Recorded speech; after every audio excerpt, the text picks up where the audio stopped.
Pag-deploy o kasudaluhan alang sa luwas, hapsay og malinawong piniliay sa 2022, gipahigayon sa kampo sa 97th Infantry Battalion. Atong dawaton ang report ni Lady Mary Luya.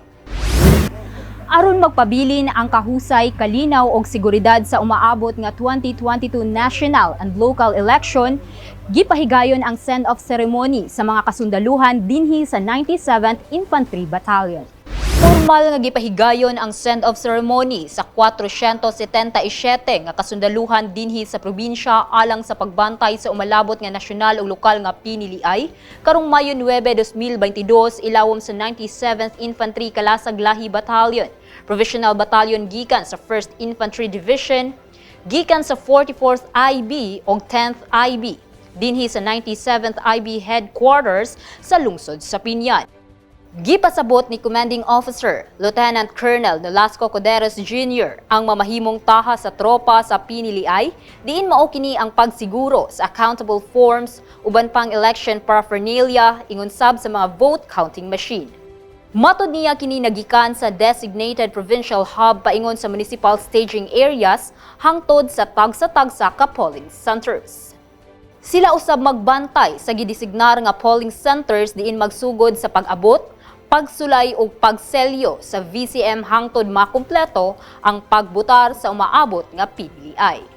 Dugang pa ni Coderos, padayon silang alerto sa pagtransport sa mga machine ug uban pang election paraphernalia ngadto sa tagsa-tagsang canvassing areas hangtod sa pagdeklara unya sa mga mananaog. Today, we will be sending off our troops who will be committed to render election duty. Our task to securing the accountable polls, other election paraphernalia, as well as the vote counting machines. Those items were coming from the designated provincial hub to the municipal staging areas, then to the respective polling centers moving on specific dates. They will also be manning of designated polling centers that commence from the arrival, testing and sealing of the VCM until time that the voting be completed on the 9th of May. Lastly, the transport of the machines and other election paraphernalia to the respective canvassing areas until the declaration of winners. Sa pakiginabi kang Brigadier General Lionel Nicolas, Philippine Army Commander, 102nd Infantry Brigade, 1st Infantry Division, iyang gisaysay nga muatubang na sabkita sa makasaysayong panghitabo sa nasud, ang piniliay 2022, din ilang himuslan ang kasundaluhan pinaagi sa pagbantay sa seguridad sa tibuok probinsya. Usa sa ilang giatubang nga hagit ang komunikasyon sanglit kahibalo ang daghang lugar dinhi sa probinsya ang minus o walay signal. Dugang pa niya ila gayud nga isigurong luwas ang mga pagagamiton sa piniliay, mga magtutudlo, ilabi na ang mga botante aron ila gayong mabutaran ang ilang gustong butarang kandidato. Una, gusto kong ipaalam na itong araw na ito isang napaka-importante na namang araw para sa ating kasundaluhan dahil may tatalaga na naman tayo sa isang very historic na pangyayari na event.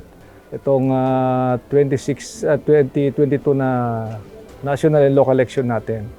Of course, we'll be utilizing our soldiers to secure the different precincts in the whole province of Zamboanga del Norte and all the different hubs of yung mga munisipyo natin at probinsya, no? At isa sa mga challenges namin dito sa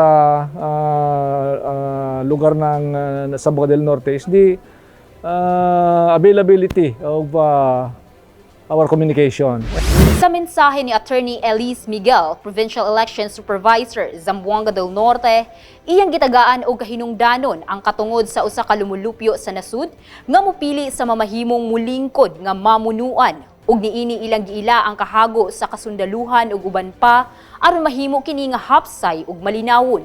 Siya usab nang hinaot nga bisan pa man sa iyang sulod sa kasing-kasing sa matag usa nga angayan mo daog nga kandidato, kinahanglan mahimong patas sa pagtuman sa ilang mga tulubagon kay sila nag-alagad man sa gobyerno, sanglit ang tingog sa katawhan, tingog man sa labang makagagahom.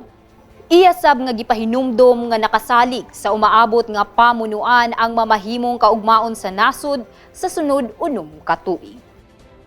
Transparent and open conduct of elections play an integral role in ensuring that the fundamental right of the voting population to participatory government and that the secrecy and sanctity of the ballot be preserved, in order that our citizenry shall be assured that the electoral exercises are truly reflective of their will.